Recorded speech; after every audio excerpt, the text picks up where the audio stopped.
Morning again. Good morning again. Um,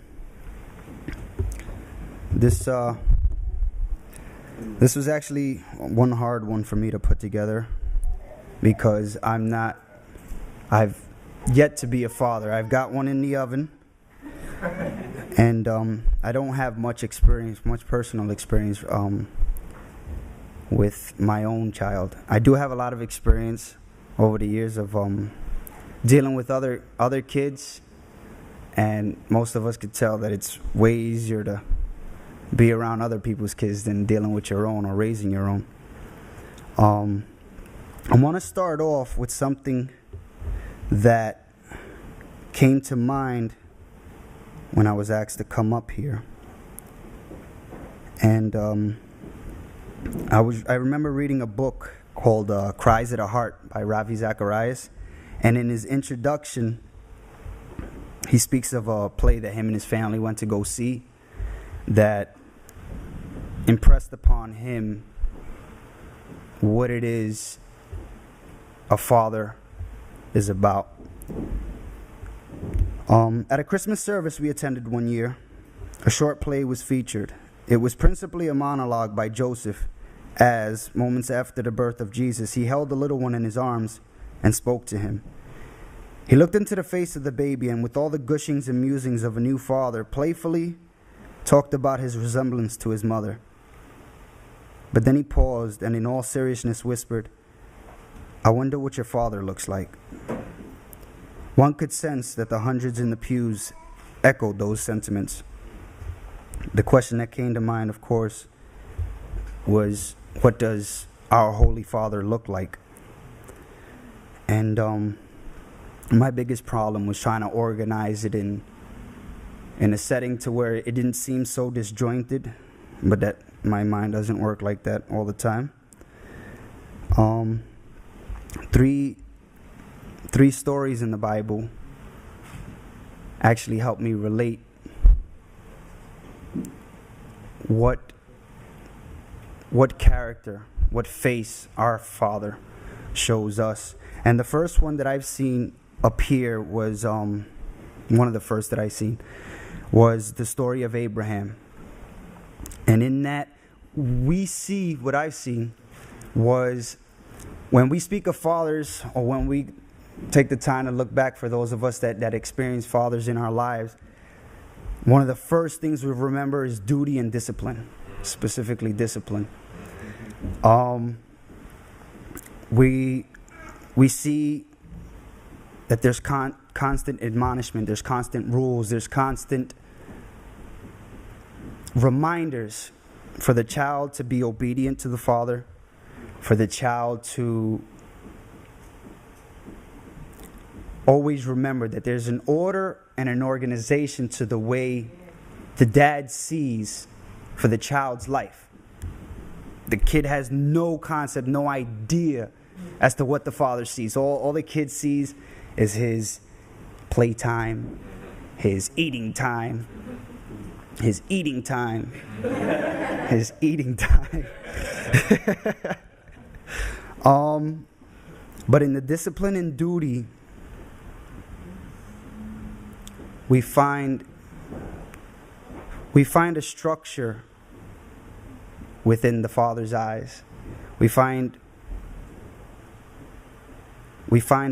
a concept that I at first had a problem dealing with.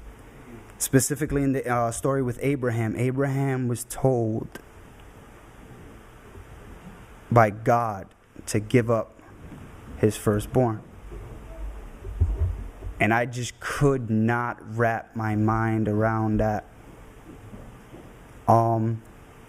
For some reason, I have this idea in my head that children have a better idea of what love really is than most adults. They may not express it as well verbally, but I think they do. And as a kid, I just couldn't fathom my dad just giving me up because he heard this voice telling him that that's what he wanted. I couldn't understand that. And I was like, if that's what love is, that I'd have to give up the thing that I love most, my son, to please this other person. I couldn't do it.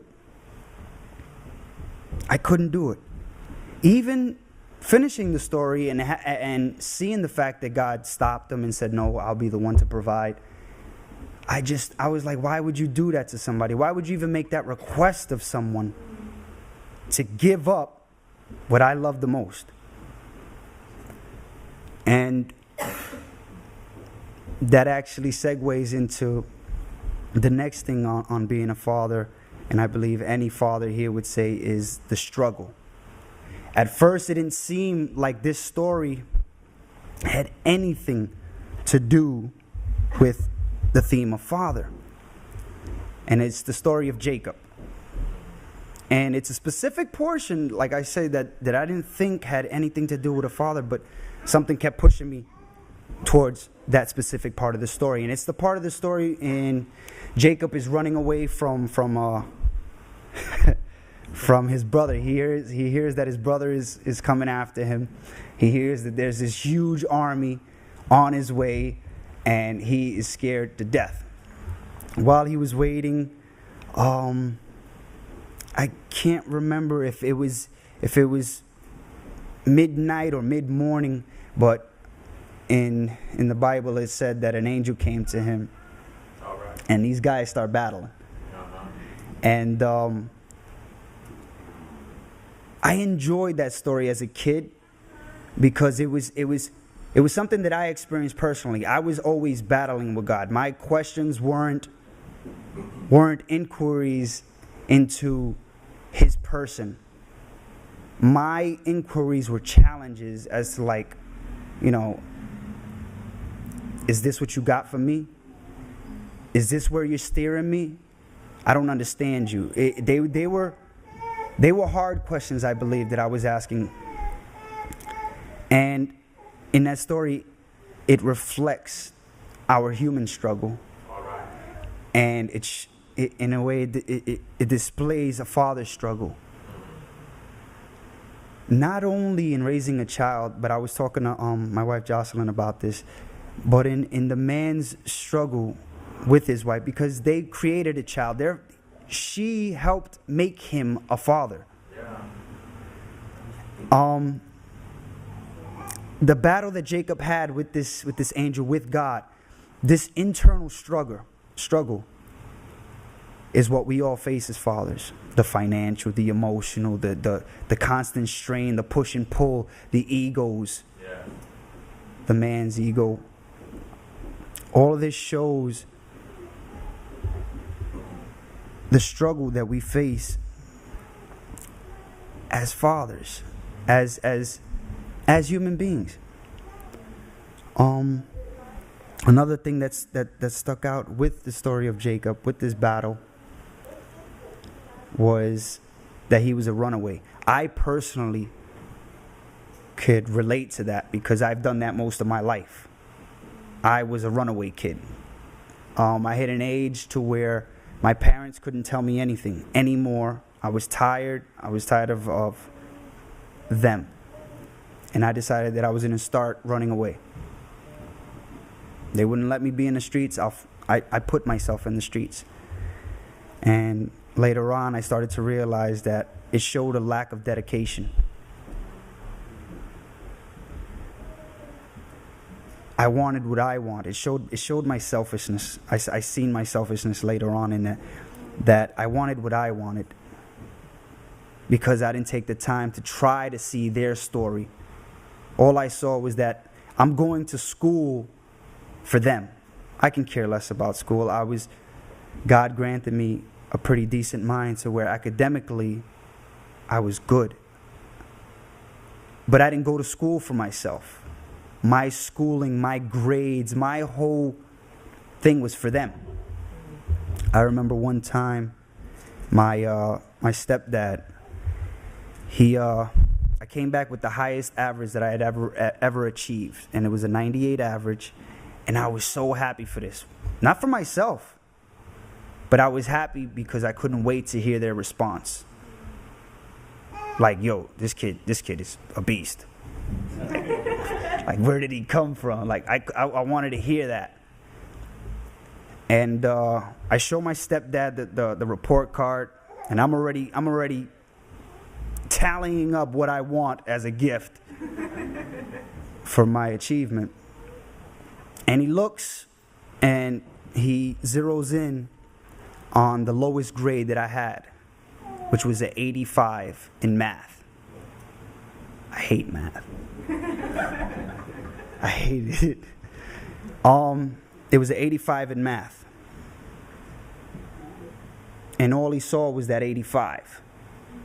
That's all he saw was that 85. And he says, this has to come up. My face just dropped like 98. I'm 2 points shy of 100 and all you see is 85.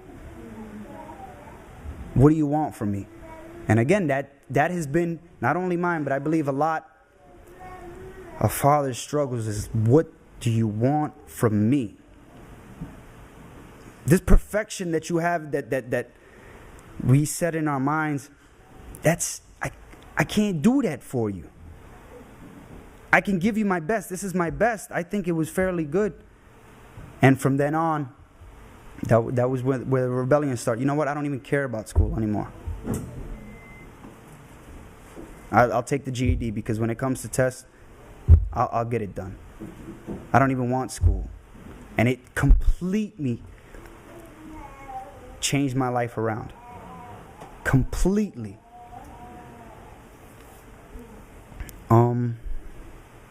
So it showed the lack of dedication to running away. It led into the running away.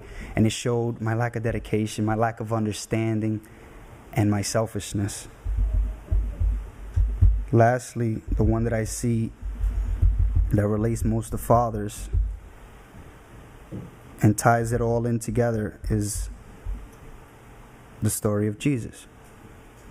The full and complete story of what God's plan was from the beginning, even from before Abraham, and what he meant in Abraham. And when he stopped that knife from dropping is what he meant from the beginning. He understands that we could never do that. He understands, he knew all along, he knew that we hold things so much closer to our hearts than we do him. He knew that. He's seen that. And even then, he still accepts us. And that's why he sacrificed his son for us. And it's, if you feel it, it hurts. Because the moment you start thinking that I could never give up my kid, and yet he did, it hurts you. Because you know you're not that good. You realize that you're not that good. Sorry. And